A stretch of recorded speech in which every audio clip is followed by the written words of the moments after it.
उज्जैन के अंदर हमने स्तंभ देखे थे जिसके अंदर दिए जलाए जाते थे भाई चढ़ के, तो ये वही स्तंभ यहाँ पे बन रहा है आगरा की तरफ। ये एग्जैक्टली जो सामने रूट जा रहा है ना, ये बेसिकली ब्रिज सीधा होकर यहाँ से ग्वालियर हाईवे के लिए जाता है। और वो सामने देखो भाई स्तंभ बने हुए हैं, एक इस साइड बना हुआ है, एक उस साइड भी बना हुआ है भाई। पहुँच चुके हैं वृंदावन के बिल्कुल द्वार के पास ही हैं। जब हम आगरा से वृंदावन जाते हैं ना, तो यहाँ पे एक स्थान पड़ता है जो है चार धाम, जहाँ पे शिव जी की बहुत ही खूबसूरत सी बड़ी सी मूर्ति देखने को मिलती है हमें।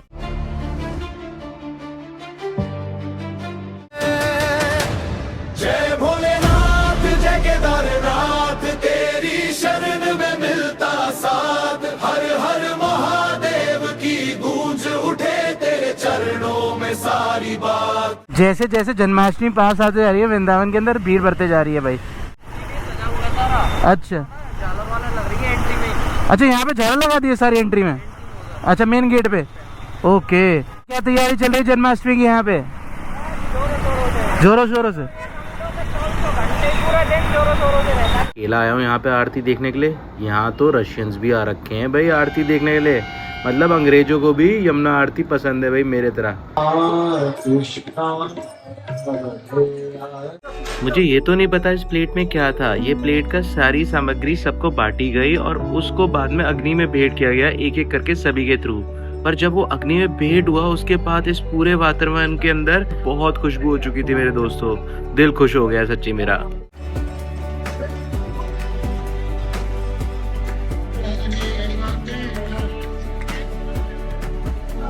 भाई आरती खत्म हुई और हमें लड्डू भी मिला प्रसाद रूप में भाई। और मैं आप लोगों को बता दूं, वैसे तो मैंने ऑल इंडिया में बहुत जगहों पे आरती अटेंड करी है, कोई कंपैरिजन तो नहीं है, लेकिन मैं आप लोगों को बताऊंगा यहाँ जो भावना थी ना आरती की, वो बहुत डिफरेंट थी।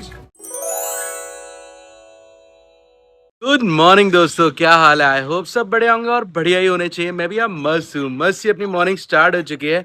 जैसे कि आप सब लोगों को पता, आज हम निकलने वाले हैं वृंदावन के लिए और हमारी एक नई सीरीज वृंदावन की स्टार्ट होने वाली है। उससे पहले पहले अपन को ये गाड़ी को ना सर्विस सेंटर डाल के आना है। इसकी ईयरली सर्विस होती है, तो वो सर्विस भी होनी है, साथ साथ बैटरी जितनी भी बैटरी वाली कार्स होती है ना, जो ओनर होंगे उन लोगों को पता होता है कि 1 या 1.5 साल के अंदर बैटरी में कोई ना कोई इशू आने लग जाता है। वैसे तो गारंटी पीरियड में होती है, तो बैटरी फ्री में रिप्लेस हो जाती है। अपनी तीसरा साल है इस गाड़ी को और तीसरी साल में दूसरी बार बैटरी रिप्लेस होने जा रही है इस गाड़ी की। तो चलते हैं भाई कंपनी के पास लेके इसे। ये ना बहुत ही कम रेंज दे रही है इस वक्त, मतलब वैसे 200 की रेंज देती थी पहले स्टार्टिंग में, जब नई नई आई थी 210 चल जाती थी आराम से। पर अभी ये रेंज ना 170 150 के आसपास दे रही है। तो बैटरी चेंज करके फिर नई डाल के दे देंगे, फिर ये वापस रेंज पूरी बन जाती है इसकी। तो चलो भाई इसे डाल के आ जाते हैं, क्योंकि मैं हूं ना तो मैं ही करवा के आऊँगा। अगर मैं निकल जाऊँगा ना फिर कोई और कराने वाला है नहीं, और फिर पापा ना किसी के हाथ से भेजते भी नहीं। जैसे सर्विस सेंटर वाले भी आके ले जा सकते हैं, पर पापा नहीं भेजते। पापा विश्वास नहीं मानते उस पर। पापा कहते खुद जाके देख के आओ, पता चला कोई और आके ले गया गाड़ी तो फिर चोरी हो जाएगी।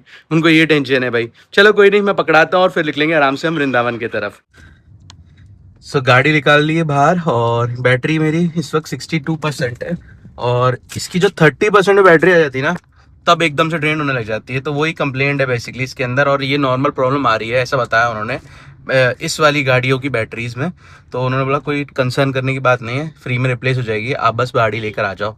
ये चीज़ अच्छी है। मैं टाटा की एक तारीफ करता हूँ कि यार इनकी जो सर्विस है ना वो काफ़ी अच्छी है, और मतलब ये अपने कस्टमर्स को परेशान नहीं होने देते हैं। कोई प्रॉब्लम अगर उनकी तरफ से आ रही है तो उससे फटाफट सही करते हैं। ये चीज़ मैंने देखी है। और अगर बाई चांस उनकी तरफ से नहीं भी आ रही है तो उसका सोल्यूशन ज़रूर बताते हैं कि ये चीज़ करा लो, और जेन्युइन सोल्यूशन होता है वो, ऐसा नहीं कि एक्स्ट्रा ही पैसा लगे जा रहा है।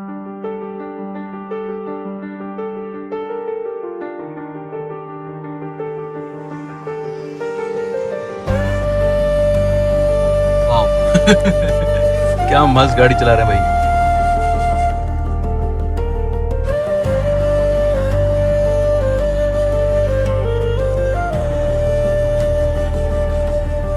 सर्विस सेंटर के अंदर गाड़ी दे दी है और अब हम बाहर की तरफ निकलने लगे हैं भाई। निकल चुके हैं वापसी घर के तरफ। अपनी कार से ड्रॉप हो जाएंगे और फिर वहाँ से अपनी बाइक उठा के अपने सफ़र पे निकल जाएंगे। वैसे 2-3 दिन तो लगेंगे गाड़ी की बैटरी को चेंज होने में। बेसिकली आज गाड़ी की टेस्टिंग होगी, उसके अंदर वो चेक करेंगे रेंज प्रॉपर दे रही है कि नहीं दे रही है, कि सिर्फ मैं झूठ बोल रहा हूँ। बाकी उसके बाद वो रियल प्रॉब्लम तक पहुँचेंगे और उसके बाद फिर बैटरी बैकअप कंसल्ट पे फिर जाएगी, फिर मतलब बैटरी चेंज होगा भाई। तो ऐसा कुछ होगा। बाकी ठीक है, 2-3 दिन में वापस आ जाएगी गाड़ी। और फिर हो सकता है अगर मैं घर नहीं भी होऊंगा तो घर पे पापा होंगे तो उनके पास ड्रॉप करके चले जाएंगे। अगर पापा नहीं होंगे और मैं आ गया तो मैं पिक करवा लूंगा भाई। चलो कोई नहीं, निकलते हैं अब घर की तरफ। भाई मैं इस चीज से बड़ा हैरान होता हूँ, सिर्फ 2 किलोमीटर गैप होगा यहाँ से सर्विस सेंटर का, वहाँ एक बूंद भी नहीं गिरी। और यहाँ देखो मेरे घर के पास बारिश ही बारिश हो गई है, रोड पे पानी भर चुका है भाई। हैरानी की बात ये है। चलो बढ़िया है भाई, मौसम थोड़ा ठंडा हो चुका है, अपन निकलने लगे हैं तो ठंडे मौसम में जाएंगे बिना किसी टेंशन के। तो गाड़ी ड्रॉप करके मुझे निकल चुकी है भाई सर्विस सेंटर के लिए। वैसे तो अपने पास एक और गाड़ी अगर चलानी हो तो, और ऐसे हम सबसे कम चलाते हैं खैर, पर हाँ अगर आया वापस आगरा किसी काम की वजह से और चलानी पड़ी तो उसे ज़रूर चलाएंगे भाई। तो यहाँ मैंने अपना सामान पैक किया, लेकिन इसे मस्ती बहुत करनी है भाई। साथ में अपना खाना आ चुका है, मस्त खाना खाते हैं और फिर निकलने की तैयारी करते हैं भाई। लेट नहीं करते हैं, क्योंकि पता है क्या है, अपन को ना सामान वामान लेके ना सीधा पहुंचना है वृंदावन, और वृंदावन में एक्सप्लोर भी करना है आज के दिन। गाड़ी सर्विस करने चक्कर में थोड़ा सा लेट हो गया, नहीं तो वैसे गाड़ी सर्विस पे नहीं डालनी होती तो सुबह सुबह अर्ली मॉर्निंग निकल जाते। चलो कोई नहीं, अभी भी कोई दिक्कत वाली बात नहीं है, घर ये काम भी निपटाने तो ज़रूरी है, और मैं ही नहीं करूँगा तो फिर कौन करेगा भाई। ये बिल्कुल नहीं चाहती है मैं जाऊँ भाई। ये देखो ये देखो ये देखो, खेलने में लगी हुई है, साथ साथ ही अभी मेरे बैग से पंगे ले रही थी। यहाँ से ये देखो, ये सारा बैग खींच खींच के इसने बिगाड़ा हालत, बहुत उधम मचा रही है भाई। इसके इतने सारे खिलौने हैं, उससे नहीं खेलती है, जो मेरा सामान मिल जाए उससे खेलेगी भाई। वो पहुंच गई धीरे धीरे मेरे बैग के पास। ये देखो काट रही है बैग को। यहाँ क्योंकि मेरे कपड़ों के ऊपर सो रही है भाई। वैसे कपड़े हैं थोड़े थोड़े गीले और बाहर बारिश जैसा माहौल है तो फिर गीले हो जाएंगे, इसलिए मैंने अंदर ही रख दिए हैं। मनीता आई तो उठा लेगी, बाकी इसे बाय बाय करते हैं और निकलते हैं। बाय बाय कभी, बाय बाय। ये बाहर तक निकल के आ गई है भाई।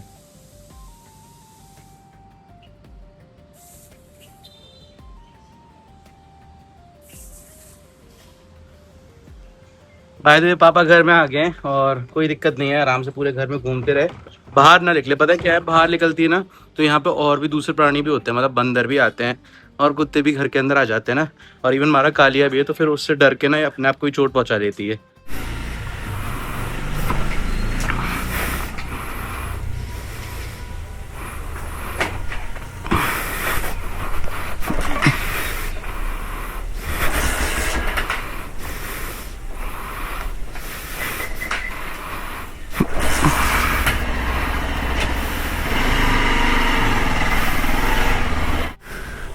लो भाई, आगे वाला टायर पंचर है, पहले पंचर जुड़वाने जाना पड़ेगा। हो गई ना दिक्कत। ऐसे पंचर वाले भैया पास ही है घर के।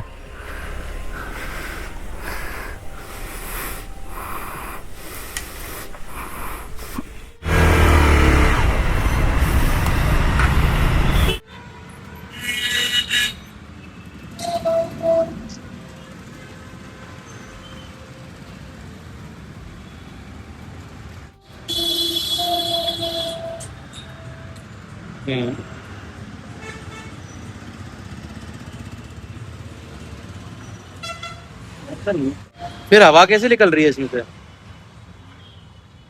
हवा निकली है, 2 बार निकली है, 1 बार भी नहीं।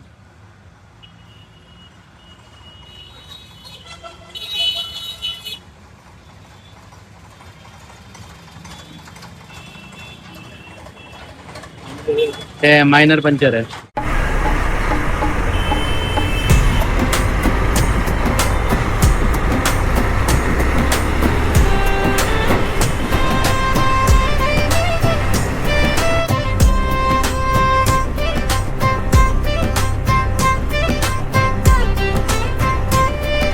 तो जैन के अंदर हमने स्तंभ देखे थे जिसके अंदर दिए जलाए जाते थे भाई चढ़ के, तो ये वही स्तंभ यहाँ पे बन रहा है आगरा की तरफ। ये एग्जैक्टली जो सामने रूट जा रहा है ना, ये बेसिकली ब्रिज सीधा होकर यहाँ से ग्वालियर हाईवे के लिए जाता है। और वो सामने देखो भाई स्तंभ बने हुए हैं, एक इस साइड बना हुआ है, एक उस साइड भी बना हुआ है भाई। काफ़ी खूबसूरत नज़र आ रहा है भाई।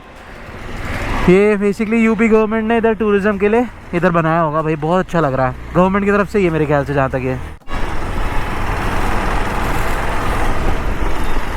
सो मथुरा का टोल क्रॉस कर दिया है, हम मथुरा की तरफ एंटर कर चुके हैं, आगरा को पीछे छोड़ चुके हैं भाई।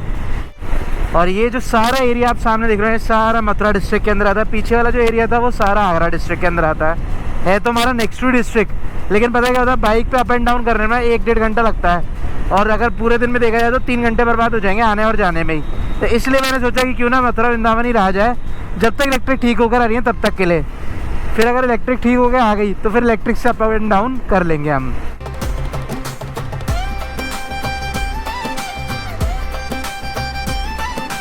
ओहो, आंखों में बहुत मिट्टी घुस चुकी है। हल्की हल्की हवा चलती है और जैसे ही जब हम गाड़ी चलाए ना तो पूरे मुंह में मिट्टी भर जाती है। साथ में पता है क्या है, मतलब ये जो मौसम है ना थोड़ा चिपचिपा सा है, तो अगर मिट्टी लगी ना तो पूरी चिपक जाएगी भाई, खतरनाक तरीके से। बाकी कोई बात नहीं, अभी हम पहुंच चुके हैं वृंदावन के बिल्कुल द्वार के पास ही हैं। जब हम आगरा से वृंदावन जाते हैं ना तो यहाँ पे एक स्थान पड़ता है जो है चार धाम, जहाँ पे शिव जी की बहुत ही खूबसूरत सी बड़ी सी मूर्ति देखने को मिलती है हमें। शिव जी के दर्शन भी करके मैं हमेशा यहाँ से दिल्ली की तरफ जाता हूँ, और वैसे भी जब भी वृंदावन आओ तो यहाँ पे रुक के 2 मिनट दर्शन करके फिर आगे जाने का मन करता है। खूबसूरत सी मूर्ति और काफी बड़ी है। आओ मैं आप लोगों को दिखाता हूँ। देखो भाई, सामने नजर आ रही है आपको। जब भी हम दिल्ली से आते हैं ना तो यही हाईवे से होते हुए जाते हैं, तो जरूर दर्शन करते हुए जाता हूँ। और वैसे मैं चार धाम दर्शन भी कर चुका हूँ। जो आपको राइट हैंड साइड में वीडियो आ रही है ना, तो तब मैंने दर्शन किए थे। अभी चार धाम बहुत बड़ा है, अगर अंदर जाऊंगा तो काफी टाइम लग जाएगा, और वृंदावन की तरफ जाना है एक्सप्लोर करने के लिए। बाकी आप लोगों ना शिव जी के दर्शन ऐसे करने में मजा नहीं आएंगे, पर असलियत में जब हमारे पास ड्रोन है तो कुछ इस सही से दर्शन करो।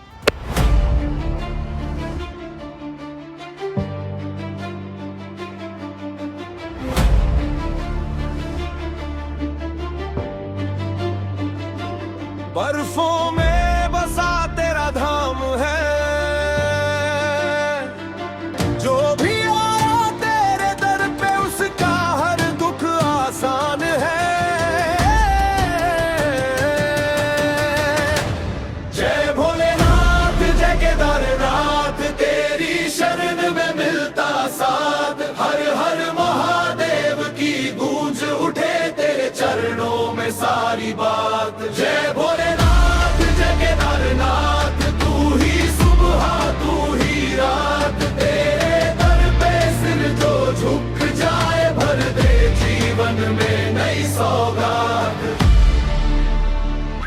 त्रिशूल तेरे हाथ में शोभे, जदुओं में गंगा बहती है। नंदी संग बैठे कैलाशपति, दुनिया तेरी जय कहती है। जेन्युइनली इस शॉट को लेने ने कई बार मुझे टेक लेने पड़ते थे भाई, क्योंकि ऐसा है ये ड्रोन शॉट है ना, वो परफेक्टली कभी कभार एक बार में नहीं आ पाता है। लेकिन आज देखो शिव जी ने खुद चाहा था कि ये शॉट बहुत प्यारा है, वो भी सिंगल टेक में। साथ ही साथ आप लोगों ने माँ गंगा के भी दर्शन कर लिए, जो कि स्वयं शिव जी की जटाओं में बनी हुई है भाई। माँ गंगा का रूप भी देखा होगा आपने वहाँ पे।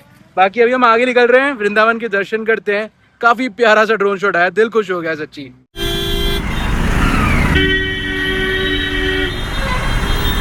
वृंदावन के अंदर हर जगह आपको श्री कृष्ण जी और राधा रानी जी की पेंटिंग्स देखने को मिल जाएंगी, और भी खूबसूरत पेंटिंगें यहाँ पे आपको देखने को मिलेंगी भाई, जो कि कृष्ण जी की बहुत ही खूबसूरत बचपन की मूर्ति बनी हुई है यहाँ पे।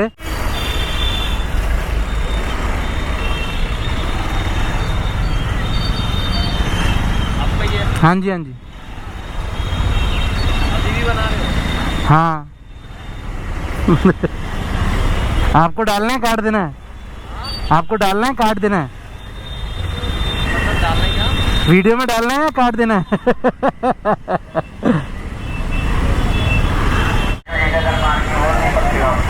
जैसे जैसे जन्माष्टमी पास आते जा रही है, वृंदावन के अंदर भीड़ बढ़ते जा रही है भाई। बहुत दूर दूर से लोग दर्शन करने आते हैं वृंदावन जब जन्माष्टमी होती है ना तब। और यहाँ आप देख सकते हो माखन प्रोग्राम जो सारे होने वाले हैं माखन आंटी के, वो सारे प्रोग्राम के रिलेटेड भी चत्रे यहाँ पे लगे होंगे भाई। और भैया यहाँ माखन आंटी का प्रोग्राम होगा? माखन आंटी का कब होता है वो? जन्माष्टमी वाले दिन 4 तारीख को। ओके, अच्छा अच्छा, यहाँ पे झालर लगा दिए सारी एंट्री में? अच्छा, मेन गेट पे। ओके, सो भाई बता रहे हैं मेन गेट पे ना झालर लगा दी गई है सारी। ये पूरी तैयारी लगभग 10 दिन पहले से ही होने लगी है यहाँ पे। और आप अंदाज़ा लगा लो कितना ग्रैंड बनती होगी जन्माष्टमी वृंदावन के अंदर। यहाँ के पूरी रास्ते को बहुत खूबसूरत रखा गया है भाई। ये मेन रास्ता है वृंदावन का, मेन हाईवे से। जैसे कोई दिल्ली से आ रहा है या आगरा से आ रहा है तो इसी रोड से होते हुए अंदर एंटर करेगा। आगे ग्वालियर मध्य प्रदेश से भी कोई आ रहा है तो भी इसी रूट से, और अगर इधर दिल्ली हरियाणा के तरफ से भी आ रहा है तो इधर ही रूट से एंटर करेगा। तो यहाँ से जब एंटर करते हैं ना तो यहाँ के पूरे कॉरिडोर को बहुत खूबसूरत बनाया गया है भाई।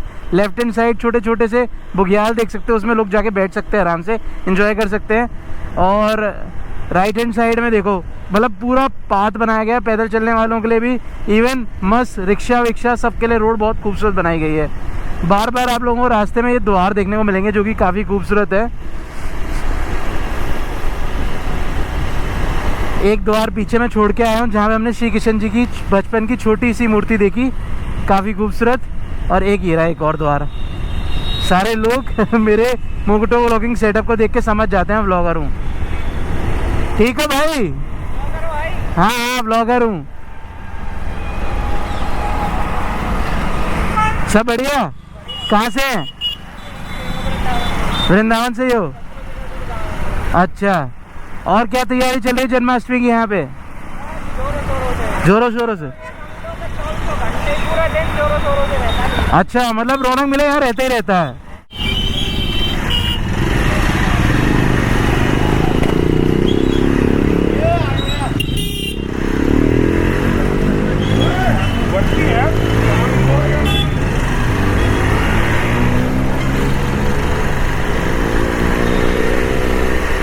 देखो भाई, बाइक लेके आने का सबसे ज़्यादा फ़ायदा यही है, अंदर तक बाइक लेके आ चुका हूँ बिना किसी टेंशन के। अगर आप ऐसे कार से आते तो अंदर एंटर करने ही नहीं दिया जाता आपको।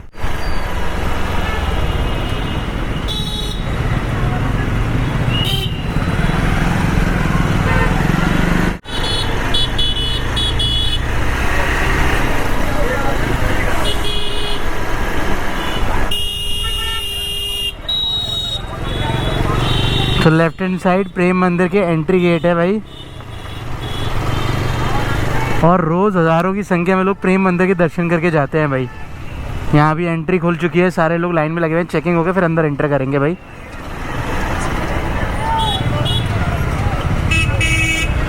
सबसे पहले तो मैं स्टे वाली लोकेशन में पहुँच चुका हूँ। सामान खोलते हैं, सामान रखते हैं और फिर बाहर निकलेंगे, आराम से बात करते हैं।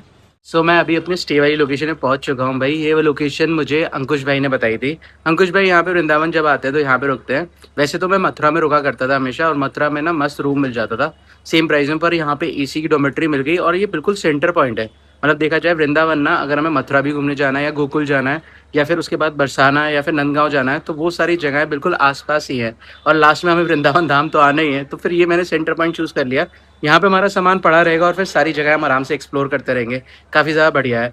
ये एग्जैक्टली जो लोकेशन है वो बहुत पास है केली कुंज से, जहाँ पे प्रेमानंद स्वामी जी के दर्शन होते हैं भाई। बाकी मेरे को सुनने में आया है कि आजकल उनके दर्शन नहीं हो रहे हैं भाई, लोग दर्शन नहीं कर पा रहे हैं। वो अभी एकांत में गए हुए हैं, मतलब शांति के लिए कहीं आगे पीछे कहीं गए हुए हैं। उस स्थान के बारे में लोगों को नहीं पता। वो मौन ले रखा उन्होंने, इस वक्त मौन ले रखा उन्होंने, मतलब किसी बातें नहीं कर रहे हैं, तो इसलिए वो उस स्थान पे हैं। पर मेरे को सुनने में आया वो छोटी छोटी, मतलब बहुत कम लोगों के लिए एकांत वार्तालाप के लिए अभी भी सेशंस ले रहे हैं, जैसे पहले लिया करते थे ना वैसे। तो चलो भाई, पता करेंगे क्या प्रोसीजर है, कैसे लोग जा रहे हैं, तो सारी चीज़ें आप लोगों को बताऊंगा आगे वीडियोस में। अभी तो चलते हैं भाई। सीरीज़ हमारी कल से स्टार्ट होगी, जो मैंने वृंदावन मेन सीरीज़ के लिए मैं आया हूँ, जिसके बारे में मैंने आप लोगों को बताया भी था। उसके अंदर हम मथुरा और फिर आगे गोकुल, और गोकुल के बाद और भी स्थानों के सारे दर्शन करेंगे और एक एक करके सारी चीज़ें दर्शन करेंगे। आज तो हमारा फर्स्ट डे है, वृंदावन पहुँचे हैं, सामान वामान रखा है, थोड़ा बहुत एक्सप्लोर करेंगे। अभी मैं पास में ही एक बेसिकली घाट है जहाँ पे आरती होती है शाम की, यमुना आरती। मैंने आज तक वो कभी अटेंड नहीं करी है, तो मैं स्पेशली यमुना आरती देखने के लिए वहाँ जा रहा हूँ। फर्स्ट टाइम मैं जा रहा हूँ और मैंने सुना भी कम है, तो मेरे एक दोस्त ने बताया था, तो वहीं चलते हैं, वहाँ एक्सप्लोर करते हैं, आप लोगों को भी दिखाते हैं, खुद भी यमुना आरती के दर्शन करते हैं भाई। बाइक का होने का ये फ़ायदा है, मैं एक ही टाइम पे दो जगह घूम सकता हूँ भाई आराम से। नहीं तो एक जगह को एक्सप्लोर करने में पूरा दिन निकल जाता। एक तो ट्रैफिक बहुत होता है, दूसरा पता है क्या है, अगर आपने रिक्शे ले लिया ना तो रिक्शे से टाइम बहुत लगता है। पर बाइक से क्या है, साइडों से निकल जाऊँगा मैं आराम से और टेंशन भी नहीं होगी। कार तो अंदर आने नहीं देते भाई तो सबसे अच्छा ऑप्शन बाइक ही है भाई।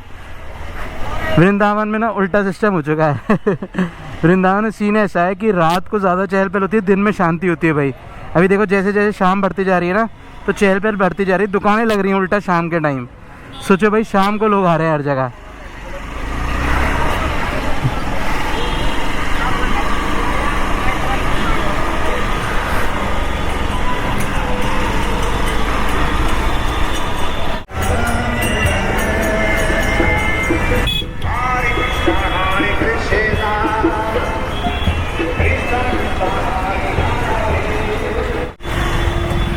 क्राउड चेकआउट करो सैटरडे का वृंदावन के अंदर भाई। यहाँ से तो सीधा निकलना ही नामुमकिन करीब है।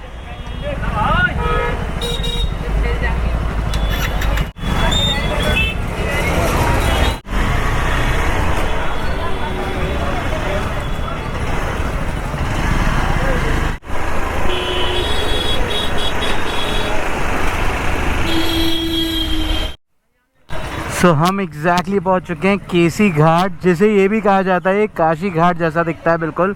तो ये पुराना, मतलब काफ़ी पुराना वृंदावन की गलियों से होते हुए पूरा घाट जो है वो काशी जैसा ही दिखने वाला है भाई।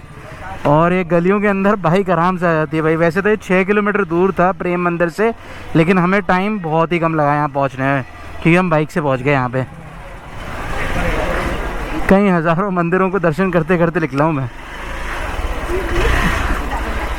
अभी बज रहे वैसे एग्जैक्टली 6 और 6:30 बजे के लगभग यमुना आरती स्टार्ट होगी वृंदावन की। तो आराम से पानी वानी ठंडा पीते हैं और फिर आराम से घाट पे पहुँच जाएंगे। मेरे जस्ट पीछे ही है केसी घाट, और केसी घाट पे ही आरती होती है, तो आराम से चलते हैं। हाँ, आगरा से मथुरा आने आने में मिट्टियाँ बहुत खाई हैं भाई आंखों ने मेरी।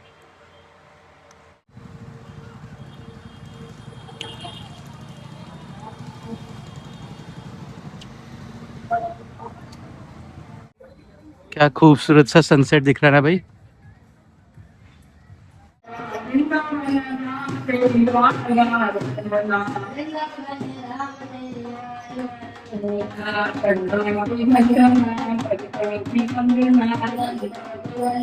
मैं घाट पे पहुंच चुका हूँ भाई।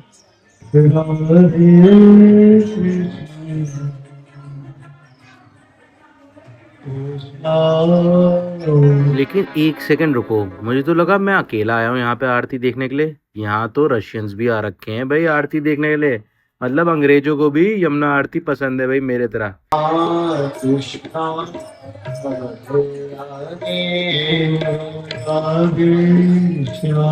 यहाँ स्वामी जी सबको फूल दे रहे हैं यमुना नदी को अर्पित करने के लिए।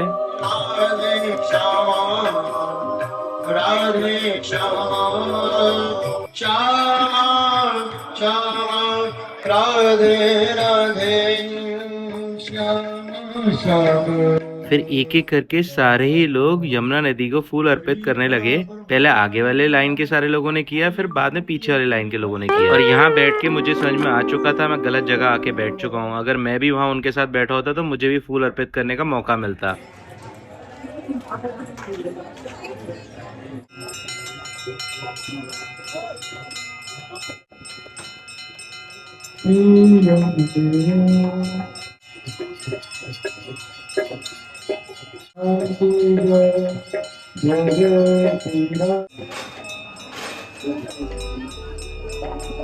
मुझे ये तो नहीं पता इस प्लेट में क्या था। ये प्लेट का सारी सामग्री सबको बांटी गई और उसको बाद में अग्नि में भेंट किया गया एक एक करके सभी के थ्रू।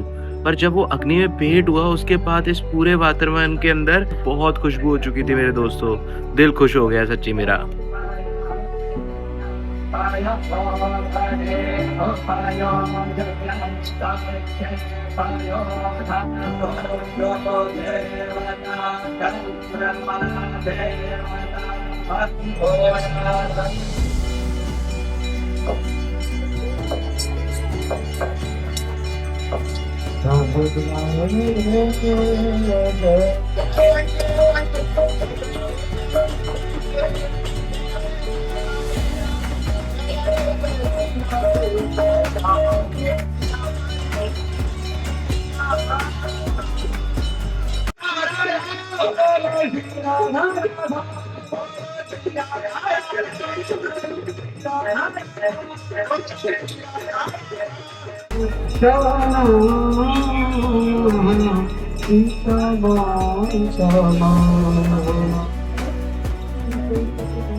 भाई आरती खत्म हुई और हमें लड्डू भी मिला प्रसाद रूप में भाई। और मैं आप लोगों को बता दूं, वैसे तो मैंने ऑल इंडिया में बहुत जगहों पे आरती अटेंड करी है, कोई कंपैरिजन तो नहीं है, लेकिन मैं आप लोगों को बताऊंगा यहाँ जो भावना थी ना आरती की वो बहुत डिफरेंट थी।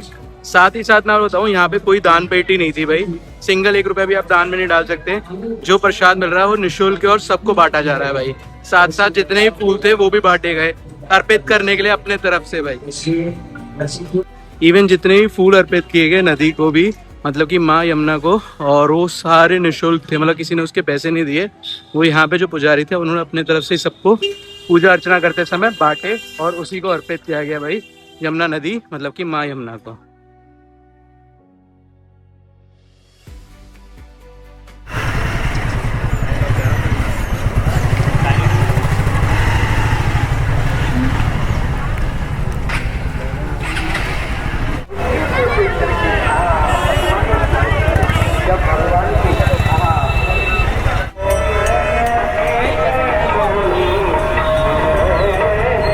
तो यहाँ तो रात को रौनक मेला हो चुका है पूरा भाई, काफी ज्यादा संगत आ रखी है यहाँ पे, श्रद्धालु लाइन से आते ही जा रहे हैं। यहाँ पे 10 रुपए में ठंडे पानी बोतल मिल रही है भाई, काफी बढ़िया है। और बगल में खाना भी है, तो चलो खाना भी खा लेते हैं, स्वादिष्ट खाना भी मिल रहा है। यहाँ मुझे बहुत ही ज़्यादा स्वादिष्ट खाना मिल चुका है दोस्तों, दिल खुश हो गया। और मैं बताऊँ आप लोगों को, मैं खाना मस्त आराम से खा रहा था, और ये कुछ उत्तराखंड के मेरे नए दोस्त बने हैं जो हंसे जा रहे हैं मुझे देख के, हद हो गई। रौनक मेला लगा हुआ पूरा, यहाँ पे श्रद्धालु आए जा रहे हैं, शॉपिंग कर रहे हैं अपनी मस्त, और धीरे धीरे अपने घर की तरफ प्रस्थान कर रहे हैं। यहाँ पे चेकआउट करो, राधा रानी और श्री कृष्ण जी की बहुत खूबसूरत चित्र मिल रहे हैं भाई। बाकी इस पूरी गली के अंदर रौनक मेला है भाई पूरा पूरा। बाकी मुझे तो नहीं लगता है यहाँ पे रात होती होगी। टिल देन मेरे लिए तो रात हो चुकी है, मुझे एडिटिंग भी करनी है। मैं बाय बाय करके निकलता हूँ। लाइक करके जरूर जाना, चैनल पे नया तो सब्सक्राइब कर लेना। और कल से हमारी सीरीज स्टार्ट होने वाली है श्री कृष्ण जी की सारी यात्रा, मतलब जहाँ से श्री कृष्ण जी जन्म हुआ उनका और जहाँ जहाँ वो गए उस सारे स्थानों के दर्शन कराऊंगा। Till then bye bye.